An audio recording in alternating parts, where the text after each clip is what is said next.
Please welcome the co-host of E's Nightly Pop and E's Dating No Filter, and the woman who has some of the most perfect eyebrows in the game, Nina Parker. Nina Parker, how you doing, girl? That might be the best intro ever. It's facts.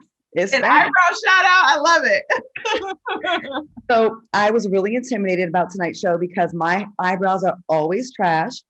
I always have the wrong color line. I don't know how to do them. And then I have to be on here with you, who has the opposite, the most perfect eyebrows in the game. So thanks a lot. I just want to just say it. But you know what? You got a good color though. A lot of people do the mistake they make is they make them too dark.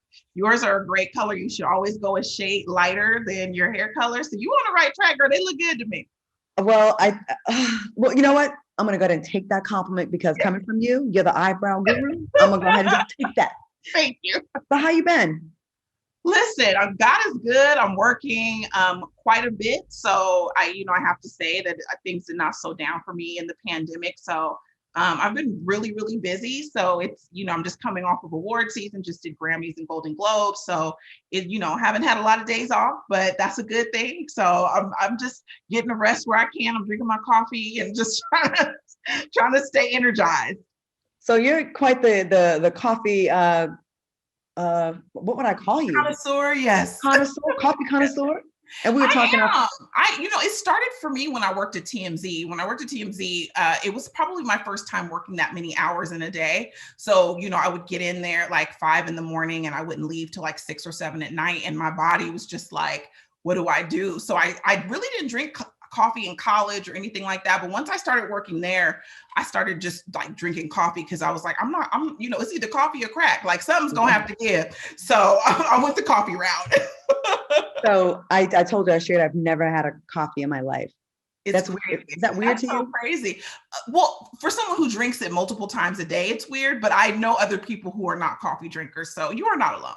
Okay. But I love the smell of anything coffee, if it's a coffee candle or anything like that. So a lot of people like it. There's a lot of coffee scrubs now for your skin. Like a lot of people have coffee scents without the coffee. So I get it. We got a comment in our YouTube chat for you, Nina. Chris says, Nina looking good. We see that glow. So y'all, are you trying to get at Nina? Are y'all trying to get at Nina Parker right now? Well, I'm trying to have this hot girl summer. So you know what I mean? Well, you know what? There have been other hookups here. So we will see what comes through on the chat tonight. Okay. Well, if you do a date night, I'll come back. You know what? We do that sometimes. And we've made some love connections here. Okay. I'm game. I'm a big believer in speaking into existence what you want. So we are speaking into existence a mate, not just a mate, a good mate. Yes. For Nina Parker. Yes, a good mate. What are the requirements? What are we looking for? Okay. A good job. Okay. A good job. Good credit. your own life, and for you to be whole and healed. So don't come this trying to get your pieces band-aid together. I am retired from trying to fix anybody. I am all about being the love I want. So you have to match that. Well, good luck with that, being in Hollywood. Because I've done a bid there. I understand, but I always have this theory that I feel like I am worthy and I'm in LA. So there's got to be someone else who is my match who is also here as well. I used to say the same thing when people would criticize me for being in a club. You ain't gonna find nobody good in the club. I'm like, I'm in the club. Yeah, and I'm a prize. I'm here, so it's got we're gonna have to search through, but Well, I'm gonna pray for you. Distance, Claudia. I'm open to long distance. Oh, you know what? Texas, I have to say, I don't have any single friends here. They're all. I will tell you, I have had at least 3 girlfriends who moved to Texas over the last few years. Every single one of them is either engaged or living with the man within the first year and a half. It's crazy. And Nina, unlike Hollywood, they actually like and desire Black women, and not just for a fetish. It's amazing.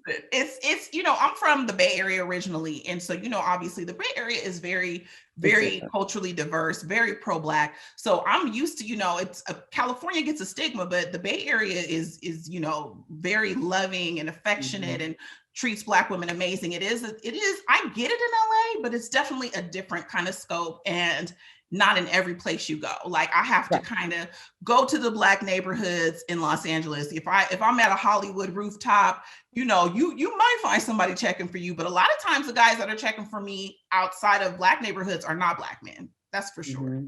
Well, there's definitely a huge difference. And that's why I just said really just Hollywood, because, you get outside of Hollywood and there's plenty of fine, fantastic people. But when you're in this business, that's your dating pool. You're at these events. Like this is where you are. So let's get into your career. So what was it like going from all these live red carpet events you're doing and all the hot interviews to hosting virtual live events? Do you like it?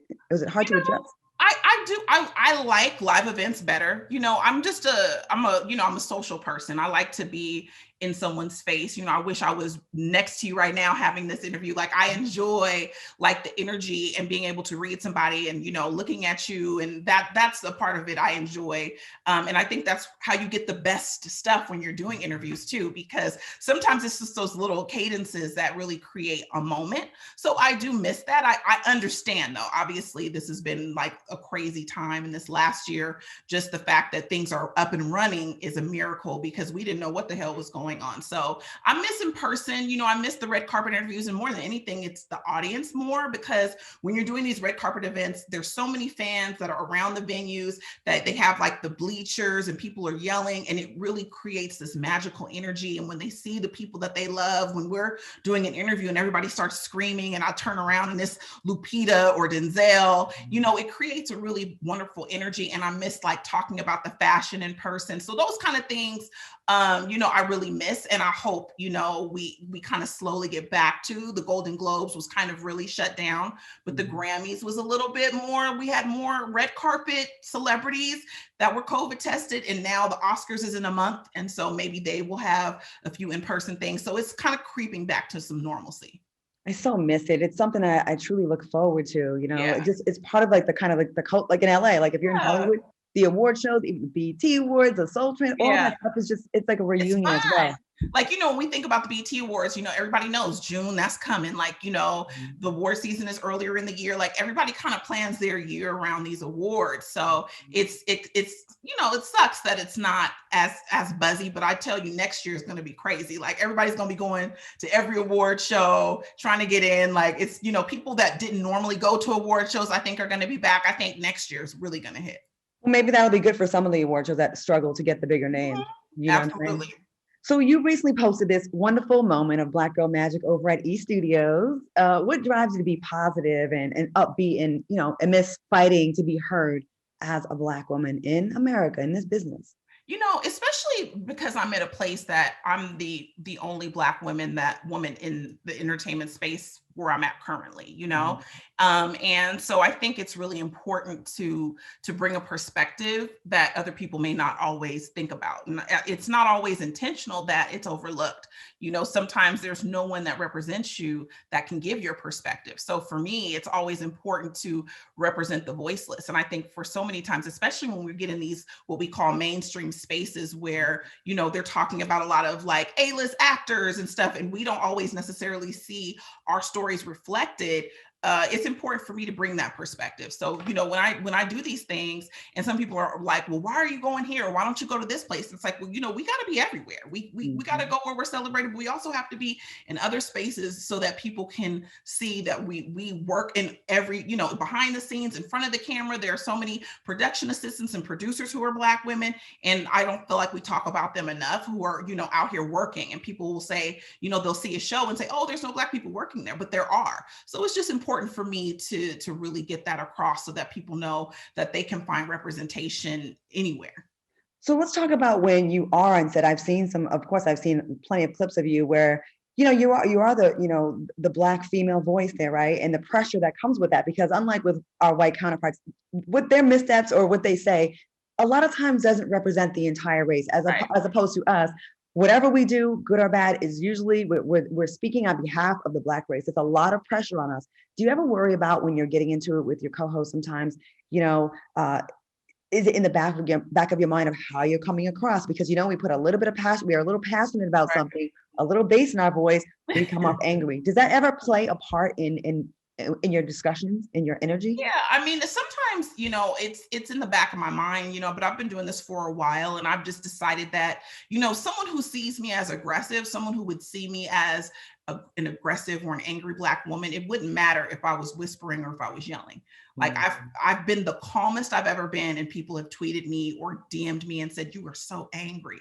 So I decided just not to care. And I don't really feel like there's anything wrong with being passionate. And I think, if I'm talking about race relations specifically, if I'm talking about how Black people are affected in this culture, I should be passionate about it. And if I'm talking about racism, why shouldn't I be upset when I talk about it? And more importantly, why aren't you? You know what I mean? When I'm talking to these other people on the couch, I'm like, what's wrong with this, me being disgusted or upset or crying or whatever I feel like doing when we're talking about something that is so imbalanced, that is so clearly wrong. I've taken away the facade of it just being okay or trying to keep it together. If I'm upset, if I'm emotional, I'm just completely transparent about that, because I'm kind of at a point now where I'm really fed up with a lot of different things. And so, especially in this age of social media where we see more than we've ever seen before, it's a struggle to stay positive. So, for me, when I have those outlets, I use them. Good. And I think we more of us should have gone behind us, or gone are the days of holding it in and you going home with a stomach ache and crying in the car and venting to your friends and not to the people you need to vent to, right? Because how's it going to change for the people behind you and for yourself? And a little uncomfortability goes a long way. I think for many times, especially as Black women, we're always trying to make sure everybody else is okay. I just think naturally, we just want to make sure people are good. The situation is good. Everybody feels good in the room. Y'all all right. We worry about that and that, because we really internalize that. And, I think right now is a good time to be very selfish about what we need and what we want and what we expect from everybody else. So if you have to be a little bit uncomfortable to hear me, then so be it. Right. Well, hey, I'm glad we have your voice speaking out. A lot of eyeballs. Seriously, we being fearless nowadays is valuable. Yeah. A lot of people were fearless for so long. I don't want to lose this good gig, or I may not get another one. No, you will. You will, yeah, and you will keep that door. I agree with you. I think there are a lot of people who, when I first started talking, I was blessed to be in an environment where I was encouraged to kind of speak out.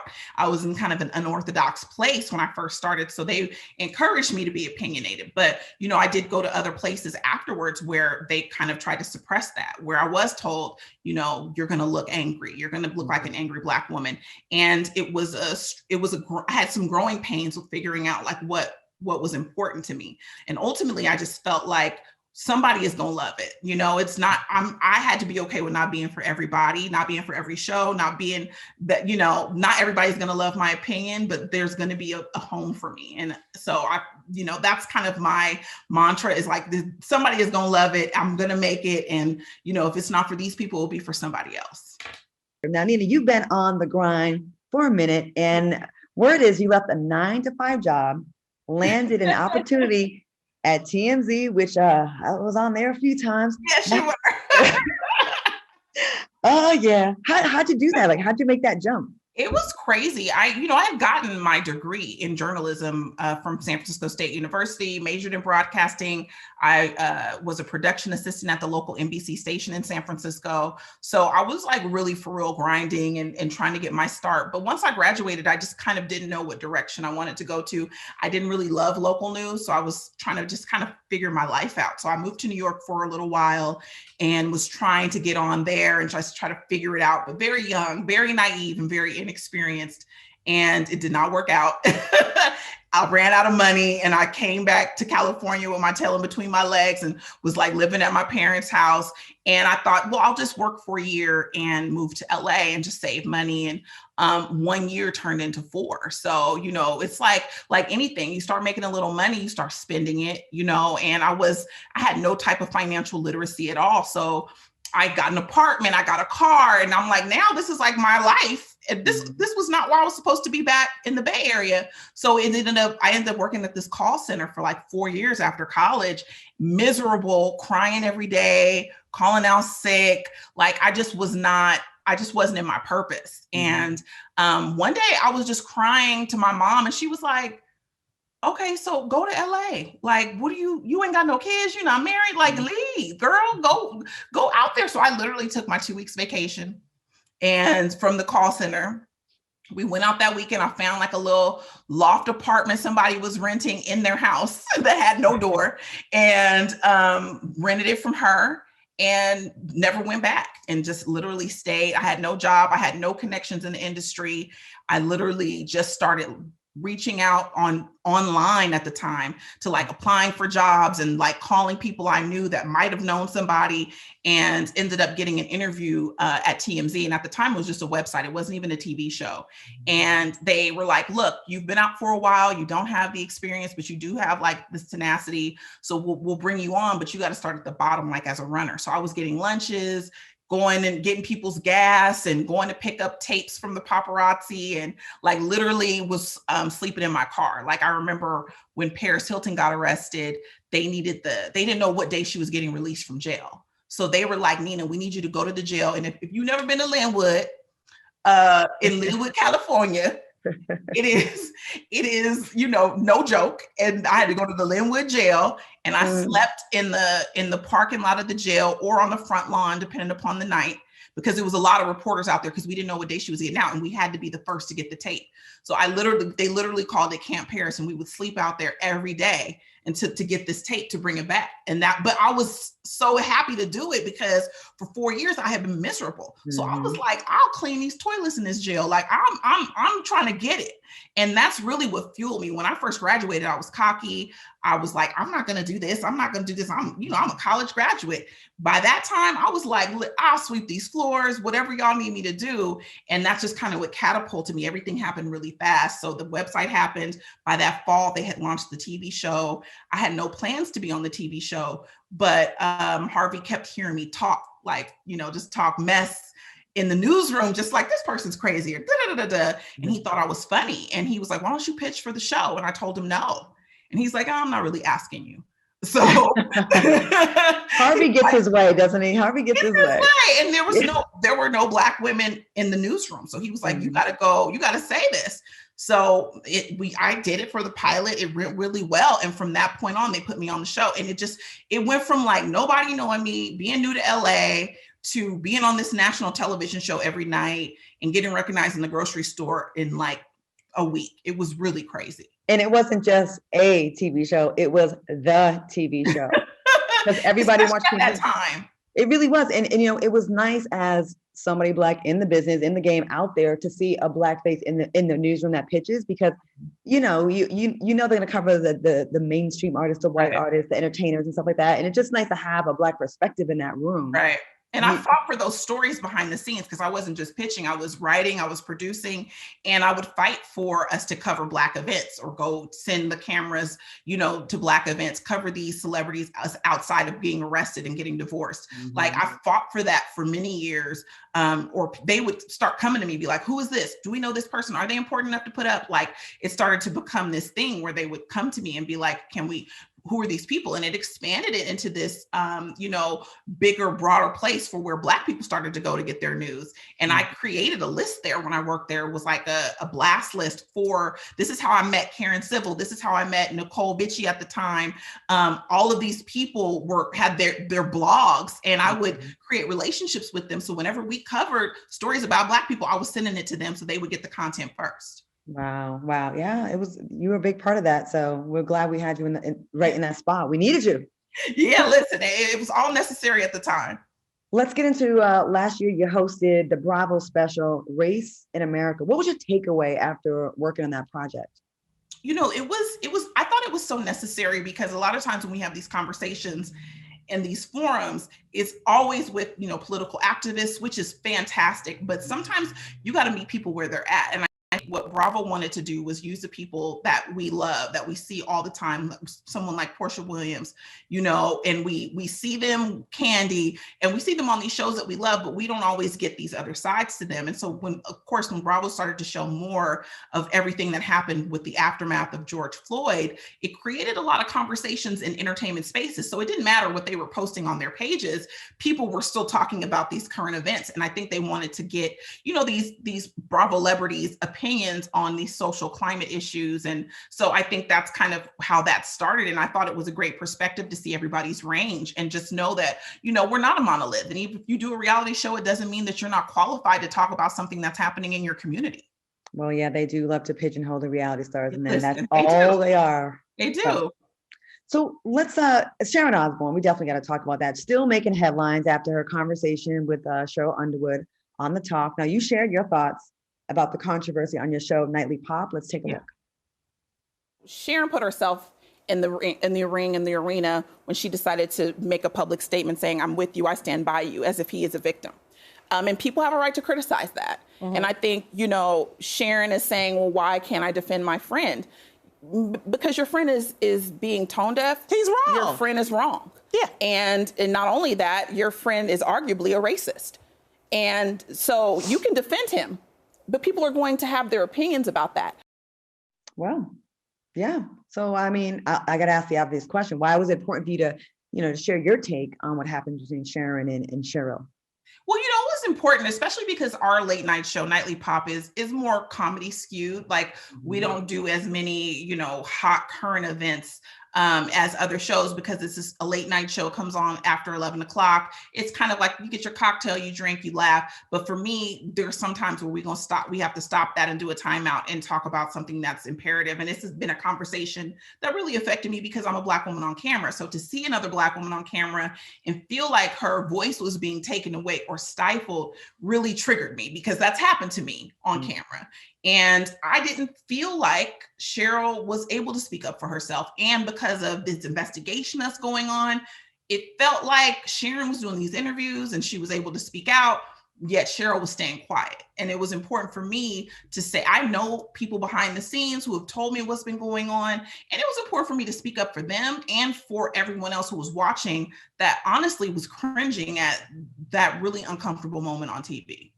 I feel like every Black woman in America watching that could relate to that position of somebody, a white woman, or superior that thinks, let me say that, someone who thinks that you're superior, checking you, and you having that natural urge to gather her, but then also think, I have to be professional because I don't have that. They don't allow me that grace. They don't allow me to get outside of myself for a minute. It's such a struggle that Black women have to constantly deal with, not have too much bass in our voices, not appear hostile and angry and a threat and aggressive, and yet defend yourself in a way that makes them feel comfortable when they're the offender. It's a hard dance, and sometimes we fail, and I shout out my friends who are their own bosses, because a lot of them they have to deal with it in certain aspects of their life, but they don't have to deal with it every single day. And sometimes it's even worse when people don't realize what they're doing. And I think with Sharon, I felt like it was very intentional. I felt like she was being intentionally manipulative. I felt like she was weaponizing her tears and emotions to victimize herself so that she would not be held accountable for the vile things that she was saying and supporting. And so that's really dangerous. Those tears have killed people in the past. So doing that to somebody is not something I'm with. I don't stand for it. And I call it out when I see it. And I think everybody should, because, it just existing sometimes, just breathing as a Black woman, people get uncomfortable. They get mad when you come in the room, you ain't even said nothing yet. And it's just like, there's a lot of anticipating what we're going to do. And people have no idea, or putting an emotion on us that we have not even said we own yet. Mm-hmm. And it's an uncomfortable feeling, but sometimes you just get upset, you just get mad. Mm-hmm. And not all of us are in environments where we can properly communicate that. And then you just go home and you vent to your friends. But it's enough of that. I'm really trying to get into a place where I'm allowed to be human and be able to tell you what you're doing is inappropriate without it being something that you think is threatening. It's amazing how much weight the white tears still hold, from Emmett Till to Rosewood. The list goes on and on and on. And yes, you're right. People have gotten killed for it. And, it won't kill Cheryl, but it can really hurt her in this business if it's not checked right away. Yeah. One last thing I want to get into. Another story that's trending is the racial insensitivity that's happened on ABC's The Bachelor after controversial comments were made by the host, Chris Harrison. Is there any way for the franchise to bounce back and fix their race issues? What do you think about this? I think they're trying. They have a really strong fan base. Mm-hmm. But I will say, like, I've been looking at these comments from these fans, and I don't know if it should continue. There have been the most racist comments I have seen. If you go into these comments on the Bachelor page, I'm seeing Rachel and Matt be called everything under the sun for going on a dating show. I mean, they're not even really on there to talk about race, but they're getting pitted in this. And I see, Rachel had to delete her Instagram page for a while. I don't see, I know Chris has done his kind of apology tour. I haven't felt like it was super authentic, in my opinion. In my opinion, the franchise needs to go away and maybe revamp as something completely different. But I think they're going to try to save it for sure. I think there'll be some added changes, just like we saw for The Bachelorette. There's going to be 2 hosts, a black one and a white one, and their former bachelorettes. I won't be watching regardless. Right. No interest. I don't think they checking for anybody like me. I won't be watching, but I just think that the show is to me, the chicken's coming home to roost. I think this show has had a problem with diversity. There were black men who tried to sue them years ago. This was like back in 2014 because of the lack of diversity and the producers. And basically what the network said in layman's terms is that we have a right to put on whoever we want to put on. And it doesn't have to be a black person if that's not the person of our choosing. And so, to me, when I read that in the lawsuit, that let me know that they weren't really checking for us. Well, the entertainment business is the one field where they can say stuff like that and put it down in the breakdown. We're not looking for anyone black. You can show up to an audition. They say, we're not hiring any black girls. And they can get away with it because it's like their vision for their show. It's yeah. You got to take the views away. That's the only way you fight back. That's why I love Twitter. That's why I love social media so much. I know you're super vocal on there. It's like, that's one way that you can use your voice to fight back and amplify it to people like you so that they can see what's going on. Because sometimes you just don't see it. But when you see it, you speak up about it. And I think that can hurt people if they want to continue. It's like, this is not the world we live in. We live in a diverse world. Why wouldn't it be represented on TV?